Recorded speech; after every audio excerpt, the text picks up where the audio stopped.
आइए, सुनिए, देखिए, समझिए सनातन सत्य। जैसी दृष्टि वैसी सृष्टि, दृष्टि विज्ञान। कुदरत, कुदरती रचना एवं कुदरत के कानून से शाश्वत सुख की प्राप्ति। जोधपुर के परम पूज्य महात्मा उपासक प्रोफेसर डॉक्टर सोहन राज तातेड़ के निर्देशन में सनातन सत्य। जैसी दृष्टि वैसी सृष्टि, दृष्टि विज्ञान।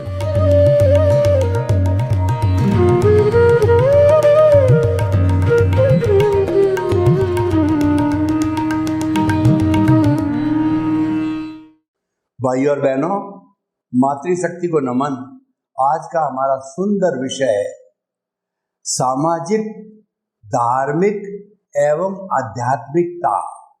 हम इसको यूं भी कह सकते हैं कि सामाजिक धर्म क्या होता है, धार्मिक धर्म क्या होता है और आध्यात्मिक धर्म क्या होता है।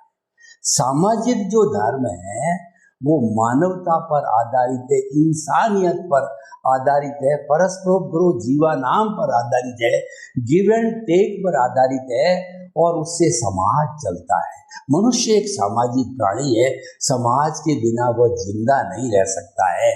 समाज ही उसको पहचान देता है, समाज ही उसको प्रोत्साहन देता है, समाज ही उसको सम्मान देता है और समान ही उसको पलकों पर बिठाता है या पलकों से नीचे गिराता है, क्योंकि समाज एक निर्णायक तत्व होता है। कई लोग, दुर्जन लोग होते हैं, वो कहते हैं कि समाज मेरी जेब पर है, क्योंकि जेब में है, क्योंकि उनके पैसों का अहंकार होता है, पद का अहंकार होता है या दादागिरी का अहंकार होता है। पर भाई और बहनों, सबका समय एक सा नहीं होता है। समय बड़ा बलवान है। तुलसी नर का क्या बड़ा और समय बड़ा बलवान, काबा लूटी गोपियां और वही अर्जुन वही मान। जो व्यक्ति समाज के नियमों का पालन करता है, समाज के प्रति विनय की भावना रखता है, समाज के प्रति सम्मान की भावना रखता है, वह व्यक्ति कुदरत के कानून का पालन करता है। और जो कुदरत के कानून का पालन करता है वह व्यक्ति कभी भी नुकसान में नहीं रहता है और वह शाश्वत सुख को प्राप्त करता है। इसीलिए अनुशासन प्रिय व्यक्ति हमेशा सबको प्रिय होता है। वह अपने जीवन को एंजॉय करता है और उसके साथ साथ में कुछ जन्मों में शाश्वत सुख को प्राप्त होता है। बस कुदरत के कानून को नहीं तोड़ना, यानी कुदरती रचना को देखते रहने का अभ्यास करना, ये सतत साधना है। इसको सम्यक तप कहते हैं। और जो रेगुलर अपना व्यवहार जगत को कुदरती रचना जानता है, देखता है, मानता है, श्रद्धा करता है, विश्वास करता है, वह सन्यासी है। चाहे उसके कपड़े सन्यास के हो या न हो, वो बहुत लाभ में रहता है। उसके सम्यक ज्ञान, सम्यक दर्शन की वृद्धि होती है, उसके अज्ञान का इरेज होता है, उसके मन में आदि व्याधि उपाधि से समाधि होती है, वह आनंद का जीवन जीता है, उसके जीवन में भय और भीख नहीं होती है। अगर जीवन का सार आप मेरे से जानना चाहते हो, मुक्ति का मार्ग मेरे से जानना चाहते हो, अगर आप सनातन सत्य को प्राप्त करना चाहते हो, अगर आप रॉन्ग बिलीफ को समाप्त करके राइट बिलीफ के अंदर आना चाहते हो, तो मैं आपको एक ही आपको राय दूंगा कि सुबह से शाम, जन्म से मृत्यु, भव भवांतर में आपके जीवन में प्रतिक्षण जो सुख दुख घटित होता है उसको कुदरती रचना मानो, अपना कर्म फल मानो, अपना उदय प्रारब्ध मानो। आपको जीवन में कोई तकलीफ नहीं आएगी। लेकिन अगर आपने उस कानून को हाथ में ले लिया, यानी ये शरीर मेरा है, इस शरीर से जुड़ी हुई धन दौलत, परिवार, पद प्रतिष्ठा, रिश्ते नाते सब मेरा है, ये मिथ्या ज्ञान है। और इस शरीर का जितना भुगतान है वह मैं कराता हूँ, शरीर का संचालक मैं हूँ, जबकि वास्तव में इस शरीर, इस कुदरत की जो है जनरेटर, ऑपरेटर, डिस्ट्रॉयर गॉड है, वो कुदरत है, ये मिथ्या दर्शन हो जाता है। और मौनीय कर्म होता है वह बाहरी पदार्थों में, जड़ पदार्थों में सुख की खोज करना, धन में, दौलत में, पद में, प्रतिष्ठा में, स्त्री के अंदर, जबकि सुख बाहर है ही नहीं। ये हमारी भ्रांत मान्यता है। सुख तो हमारी आत्मा का गुण है और आत्मा के भीतर सुख का दरिया बहता है। तो भाइयों और बहनों, जो हमारा परस्पर का जीवन है, परस्पर गुरु जीवनाम, उसका हमें पालन करना चाहिए, अनुशासन से पालन करना चाहिए।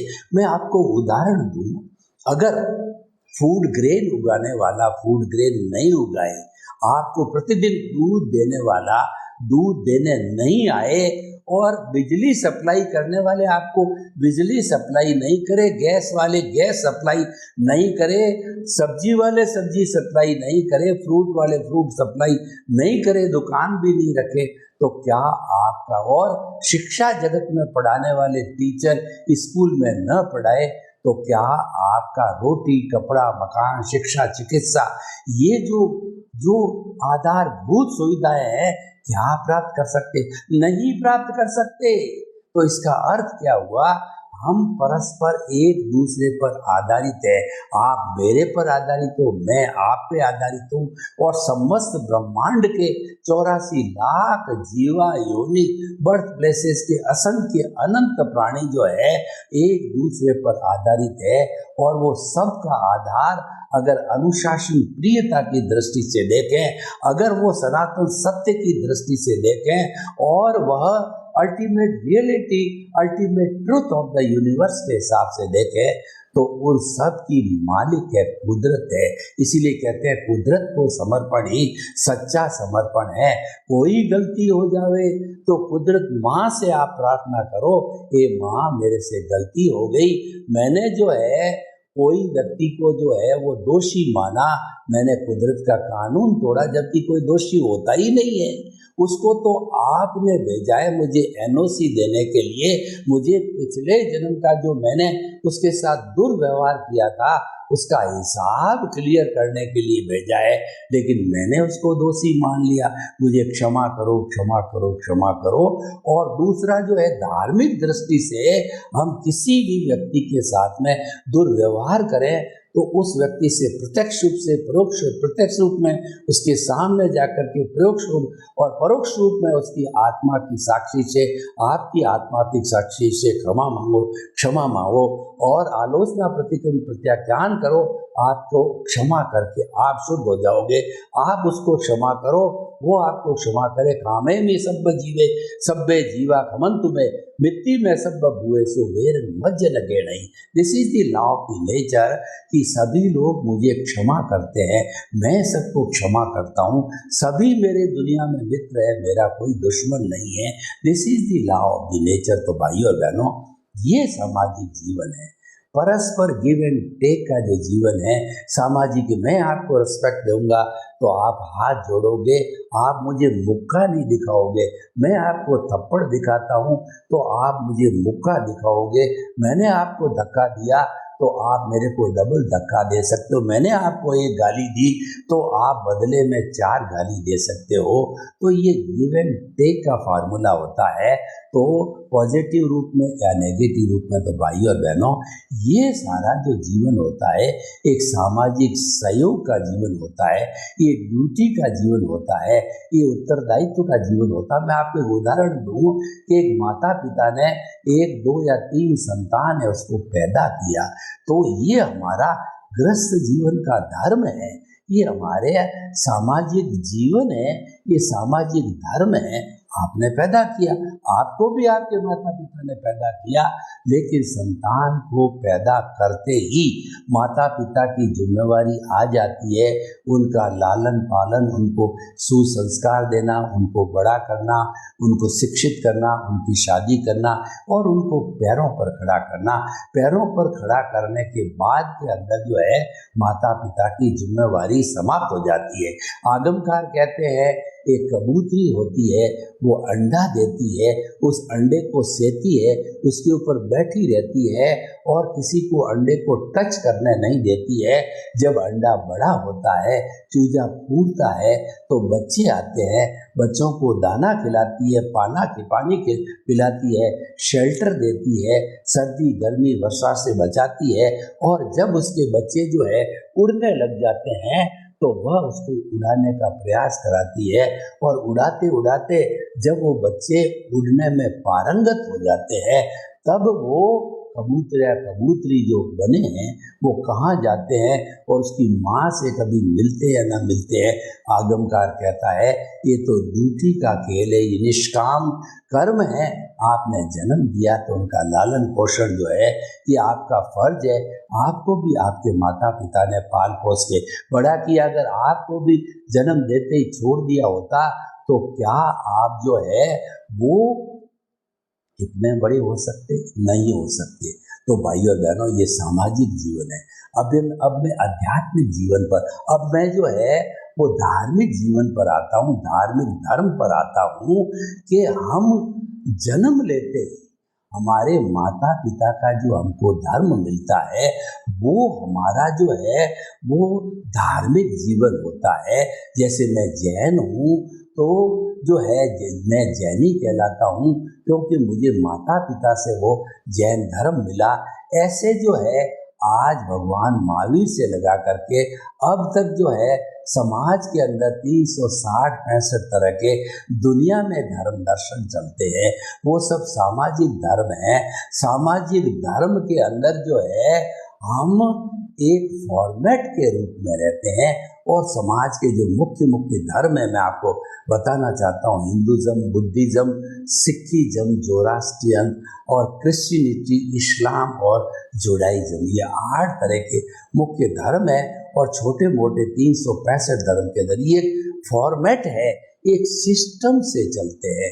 इसमें देखिए सबसे पहले एक भगवान होता है, हर एक का अपना अपना मंदिर होता है, हर एक का अपना अपना मंत्र होता है, हर एक का अपना अपना शास्त्र होता है, हर एक की अपनी अपनी रिचुअल्स जो है वो उनकी विधि होती है, उपासना की विधि होती है, हर एक की संस्था होती है, हर एक के जो साधु सन्यासी होते हैं, हर एक के फॉलोवर्स होते हैं, हर एक की संस्थाएं होती है और वो अपने अपने तरीके से अपना पालन करते हैं। और हमारे को जो है ये हमारा संविधान बना है, उसमें हमको धार्मिक स्वतंत्रता है। आप फ्री हो कि कौन सा धर्म पालन करो, इस पर कोई बाइंडिंग नहीं है। धार्मिक स्वतंत्रता में आप पर निर्भर करता है कि आप जैन हो तो क्रिश्चियनिटी को भी पालन कर सकते हो, आप मानवता को भी पालन कर सकते हो, बुद्धिज़्म की भी कर सकते हो। ये आपकी अपनी अपनी चॉइस, आपका सिलेक्शन, ये धार्मिक स्वतंत्रता है। तो ये जो हमारा धार्मिक धर्म है ये पुण्य पाप पर आधारित होता है क्योंकि इसमें संवर पूर्वक निर्जरा होती है। इसके अंदर हमारी बंध पूर्वक निर्जरा होती है। मन, वचन, काया तथा उससे जुड़ी हुई जितनी भी हम धार्मिक क्रिया करते हैं उसके अंदर हमारी निर्जरा तो होती है क्योंकि धार्मिक क्रिया है, लेकिन निर्जरा के साथ साथ के अंदर पुण्य का बंध होता है। यह पुण्य हमें सदगति दिलाता है, मनुष्य गति या देव गति दिलाता है और हमारी दुर्गति यानी नरक गति, तिर्यक गति टलती है।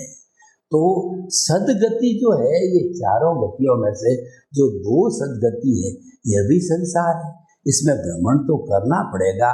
माना कि आप पुण्यशाली हो तो आपको अच्छी मिलने से आप देवगति में चले गए तो मिनिमम 10,000 ईयर्स और अधिकतम 33 सागरोपम जीवन आप जिएंगे, यानी कितने जन्म लेंगे उसकी कैलकुलेशन भी नहीं की जा सकती है। जबकि मनुष्य जन्म में 100-125 साल का होता है तो उसकी तो कैलकुलेशन होती है। तो भाइयों और बहनों, हमारा ये जो है पुण्य पाप से जुड़ा हुआ जो धर्म है पर अपनी चॉइस होती है, व्यक्ति चाहे उसका पालन करे। और तीसरा जो मैं बताता हूँ वो है विज्ञान, वो कहलाता है अध्यात्म। अध्यात्म है वो आत्म मार्ग पर आधारित होता है। इसके केंद्र में आत्मा रहती है, इसके केंद्र के अंदर प्रभु रहता है और आत्मा की साक्षी से ही सब काम किए जाते हैं। जब आत्मा की साक्षी होता है तो आत्मा के जो लक्षण हैं वो ज्ञान दर्शन है। उस ज्ञान दर्शन की एप्लीकेशन से ही सब ज्ञान होता है। देखिए, अगर आत्मा को केंद्र में रखा है तो सम्यक ज्ञान दर्शन की एप्लीकेशन होगी, और आपने देहाध्यास को केंद्र में रखा है, यानी कि आप बहिर आत्मा हो, आप जीवात्म आत्मा हो, आप स्वार्थ की चेतना से जुड़े हुए हो, आप इंद्रिय सुख से जुड़े हुए हो, तो क्योंकि आपके केंद्र के अंदर देहाध्यास है तो आपको मिथ्या ज्ञान, मिथ्या दर्शन, मोहनीय कर्म रूपी अज्ञान की एप्लीकेशन होगी। ये एप्लीकेशन मुख्य होती है और वो एप्लीकेशन डिसाइड होती है कि आपके केंद्र में कौन सा। हम व्यवहार जगत में भी देखें कि जो व्यापारी होता है उसके केंद्र के अंदर पैसा कमाना होता है, जो शिक्षक होता है उसके केंद्र के अंदर विद्यार्थियों को अच्छी शिक्षा देना होता है, जो डॉक्टर होता है उसके केंद्र के अंदर मरीज का इलाज करना होता है, और उसके बाद के अंदर जो इंजीनियर होता है उसके केंद्र के अंदर क्वालिटी का भवन बनाना होता है, जो चार्टर्ड अकाउंटेंट होता है उसके केंद्र के अंदर निष्पक्ष रूप से जो है वो आय की गणना करना होता है। हर एक का अपना अपना केंद्र होता है और केंद्र से ही परिधि संचालित होती है। एक मैथमेटिक्स की थ्योरम है कि एक केंद्र से एक परिधि ही खींची जाती है। जैसे हमारी पृथ्वी अगर गोल है तो उसका केंद्र अवश्य है और केंद्र दूरी है, उस दूरी पर ही वह घूमती है। तो भाई और बहनों, केंद्र मुख्य होता है। हमारे देखो कि पॉलिटिकल के अंदर भी हमारे केंद्र के अंदर कौन सी आत्मा है, हमारे केंद्र के अंदर कौन सी सरकार है। केंद्र में जैसी सरकार होती है और वो सरकार में जैसे मंत्री होते हैं वही जनता के द्वारा चुने हुए होते हैं, संवैधानिक रूप से चुने जाते हैं। वो जनता की सरकार जनता के द्वारा और जनता के लिए होती है। अगर अच्छे ईमानदार व्यक्ति, अच्छी छवि वाले व्यक्तियों को भेजा जाता है तो शासन होता है, सुशासन होता है। और अगर दुर्जन व्यक्तियों को, स्वार्थी लोगों को, भ्रष्टाचारियों को भेजा जाता है तो वह कुशासन कहलाता है। तो क्योंकि केंद्र मुख्य है उसका प्रभाव जनता पर आता है। यथा राजा तथा प्रजा, ये क्यों कहा गया है कि राजा केंद्र में होता है, तो केंद्र का बहुत बड़ा महत्व होता है, उससे ही सारा संचालन होता है। हमारे भीतर जो है केंद्र में आत्मा है तो सब कुछ व्यवस्थित होगा। तो वह आत्मधर्म है और वो आत्मधर्म में उसको विज्ञान कहते हैं। विज्ञान के द्वारा अज्ञान को इरेज किया जाता है। तीन शब्द है, एक अज्ञान, दूसरा ज्ञान और तीसरा विज्ञान। अज्ञान के द्वारा संसार चलता है, राग द्वेष से जुड़ा हुआ होता है, वो ज्ञानावर्णीय, दर्शनावर्णीय, मोहनीय, अंतराय कर्म का होता है। और वह जो है अज्ञान जो है वो मिथ्या ज्ञान, मिथ्या दर्शन और मोहनीय कर्म से बना हुआ होता है। तो इसीलिए जो अज्ञान से संसार चलता है, और अज्ञान नहीं हो, विज्ञान हो जाए तो संसार रहे नहीं, पर ऐसा संभव नहीं है। संसार था, संसार है और संसार रहेगा, पर वह संचरण करता है, हर क्षण हर वस्तु बदलती है। यह इस संसार का मुख्य गुण है, इसका लक्षण है। तो भाइयों और बहनों, हमने केंद्र के अंदर जब हमारी आत्मा को शुद्ध भावों के साथ प्राण प्रतिष्ठा करके स्थापित कर दिया तो हमारी जो है आर्ट ऑफ द विजन प्रारंभ हो गई। हमने जो है एक आर्ट ऑफ द विजन का ओरा बनाया, तो उसके अंदर, और ये ओरा तभी बनेगा, आपकी केंद्र में आत्मा तभी आएगी, आपका आर्ट ऑफ विजन तभी क्रिएट होगा कि सबसे पहले आप जड़ को सिंचन दोगे। जड़ को सिंचन देने का अर्थ है कर्ता भाव समाप्त होना पड़ेगा। No ownership, no doership, no blame, no claim, no भय, नो भीख।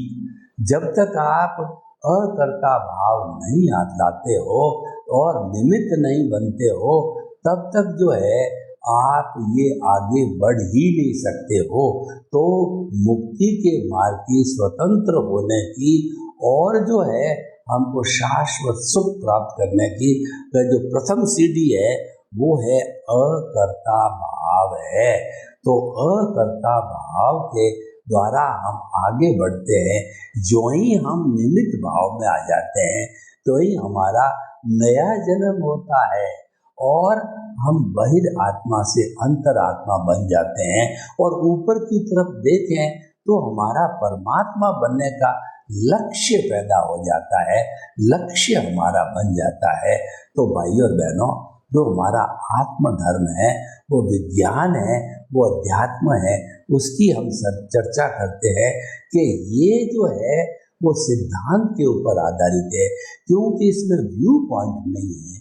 हमारा जो सामाजिक जीवन है और जो हमारा कहना चाहिए कि धार्मिक जीवन है, उसमें व्यू पॉइंट होते हैं। उसमें तेरा होता है, मेरा होता है, तेरा धर्म है, मेरा धर्म है, फलां का धर्म है, अलग अलग जहाँ अलग अलग होते हैं वह व्यू पॉइंट होते हैं। लेकिन आत्मा तो सब में एक समान है।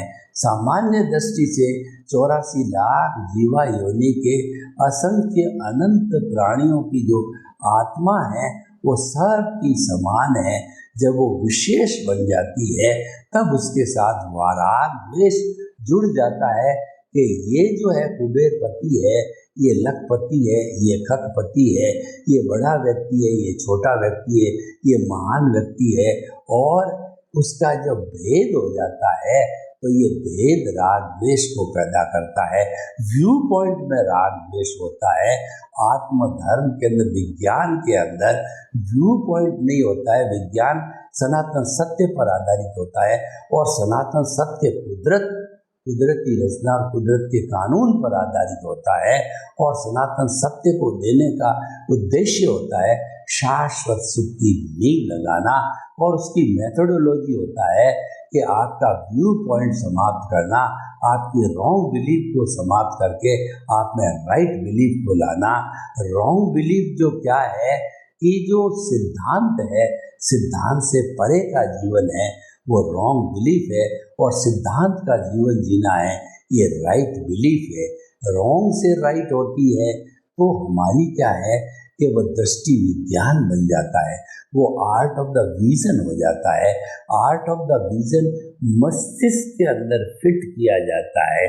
कोई भी धर्म का व्यक्ति हो, दुनिया का, पढ़ा लिखा, गरीब हो, अमीर हो, और उसके बाद के अंदर वो जो है वो कम उम्र का हो, ज़्यादा उम्र का हो, सभी जो अपनी समझ को डेवलप कर सकते हैं उन पे है वो आपका art of the vision applicable हो जाता है। उसके अंदर एक शर्त है कि केंद्र के अंदर जो आर्ट ऑफ द विजन का जो किंग है, जो राजा है, वो शुद्ध आत्मा भगवान को विराजित करना है। अभी हम शुद्ध नहीं हुए हैं, अभी तो हम जो है वो कहना चाहिए कि हम उसकी ओर बढ़ रहे हैं।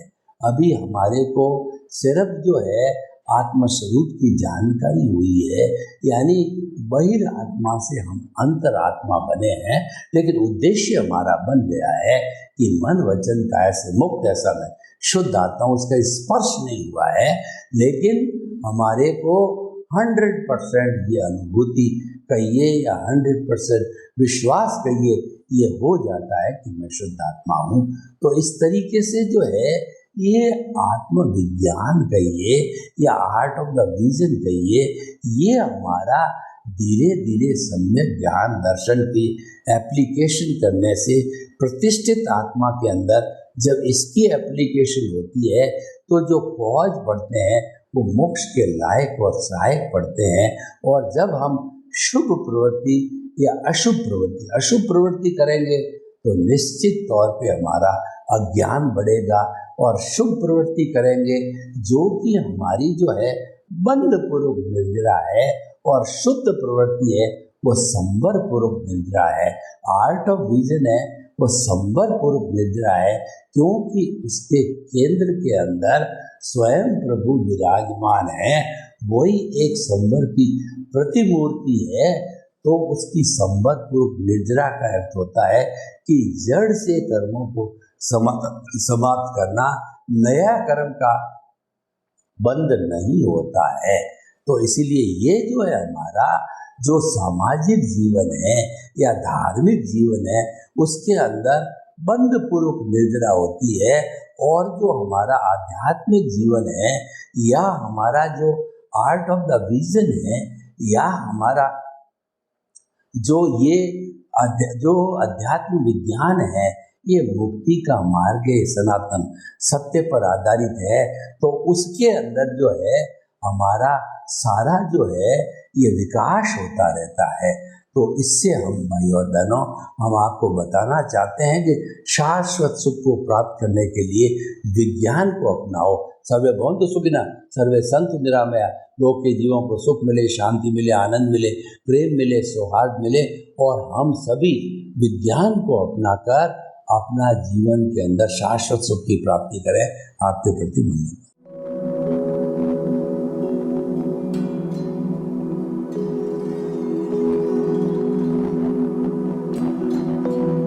एक ऐसा अंतर्राष्ट्रीय ख्याति प्राप्त मानव जो गुरु प्रेरणा से पिछले 20 वर्षों से वानप्रस्थ जीवन जीते हुए 24 घंटे मानवता की सेवा में संलग्न है।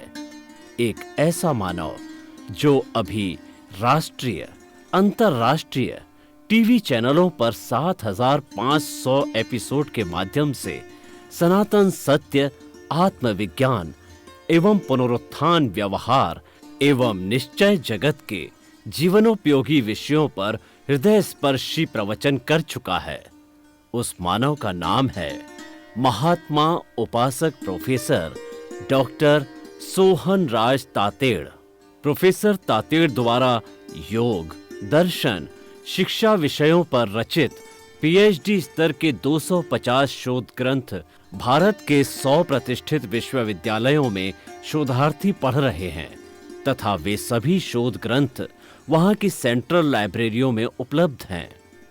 महात्मा सोहन राज ने अभी तक हजारों स्कूलों, कॉलेजों, विश्वविद्यालयों एवं संस्थाओं में सेमिनार, वर्कशॉप, कैंप लगाकर लाखों विद्यार्थियों को योग, दर्शन, शिक्षा का प्रशिक्षण देकर उन्हें सुसंस्कारित किया। डॉक्टर तातेड़ ने भारतीय संस्कृति उत्थान के 4000 से अधिक समसामयिक विषयों पर आर्टिकल लिखकर ऑनलाइन जर्नल, पत्रिकाओं, वेबसाइट्स पर प्रकाशित किया, जिसका उपयोग लाखों पाठक कर रहे हैं। उपासक तातेड़ के 5000 से अधिक आज का सुविचार, आज का शुभ संदेश, आज का मंगल भावना योग आदि चिंतन websites, Twitter, blogger, Facebook, YouTube माध्यमों से लाखों लोग अपना जीवन निर्माण कर रहे हैं। मानवता के मसीहा ऐसे महामानव महात्मा सोहन राज तातेड़ के प्रोफाइल को अभी तक विश्व के 20 लाख दर्शक यूट्यूब पर, 12 लाख गूगल पर एवं लाखों दर्शक फेसबुक, ब्लॉगर, ट्विटर और इंस्टाग्राम पर देख चुके हैं।